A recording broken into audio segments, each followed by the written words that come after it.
తెలంగాణలో MLA quota MLC అభ్యర్థులను Congress party అధిష్టానం ప్రకటించింది. ఎవరు ఊహించని విధంగా పార్టీ అధిష్టానం విజయశాంతితో పాటు అద్దంకి దయాకర్, కేతావత్ శంకర్ నాయక్ టికెట్లు ఇచ్చినట్టు అధికారికంగా ప్రకటించింది.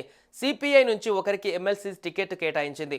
ముగ్గురు అభ్యర్థుల ఎంపికను ఖరారు చేయడంతో ఉత్కంఠకు తెరపడింది. మరోవైపు ఎమ్మెల్సీ స్థానాల కోసం కాంగ్రెస్ లో భారీ పోటీ నెలకొంది. తమకు అవకాశం కల్పించాలంటూ ఆశావాహులు పెద్ద ఎత్తున లాబియింగ్లు జరిపారు. చివరికి పార్టీ అధిష్టానం విజయశాంతి, అద్దంకి దయాకర్, కేతావత్ శంకర్ నాయక్ పేర్లను ఫైనల్ చేసింది. ఇక ఎమ్మెల్యే కోట ఎమ్మెల్సీ ఎన్నికలకు మార్చి 20న పోలింగ్ జరగనుంది.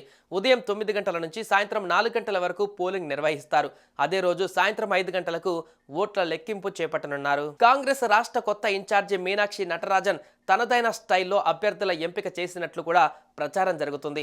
పార్టీ కోసం పనిచేసిన వారికి పార్టీలో పాత నేతలకు ప్రాధాన్యత ఉంటుందని ఇప్పటికే మీనాక్షి నటరాజన్ స్పష్టం చేసిన విషయం తెలిసిందే. ఈ నేపథ్యంలోనే ఎవరో ఊహించని విధంగా విజయశాంతి, శంకర్ నాయక్ పేర్లు తెరపైకి రావడం గమనార్హం.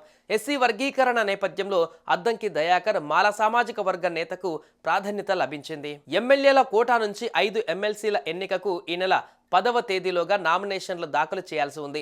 ఎమ్మెల్యేల సంఖ్యాబలం ఆధారంగా 3 కాంగ్రెస్కు, 1 బీఆర్ఎస్కు వస్తాయి.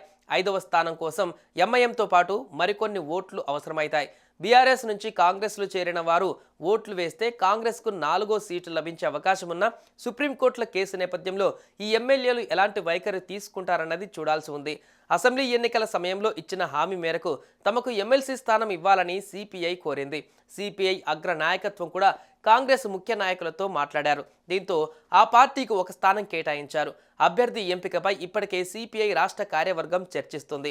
ఆ పార్టీ తరపున ఎమ్మెల్సీ ఆశావాహులలో నెల్లికంటి సత్యం యాదవ్, చాడా వెంకట్రెడ్డి ఉన్నారు. ఇవాళ రాత్రిలోపు సిపిఐ అభ్యర్థిని ప్రకటించే అవకాశం ఉంది.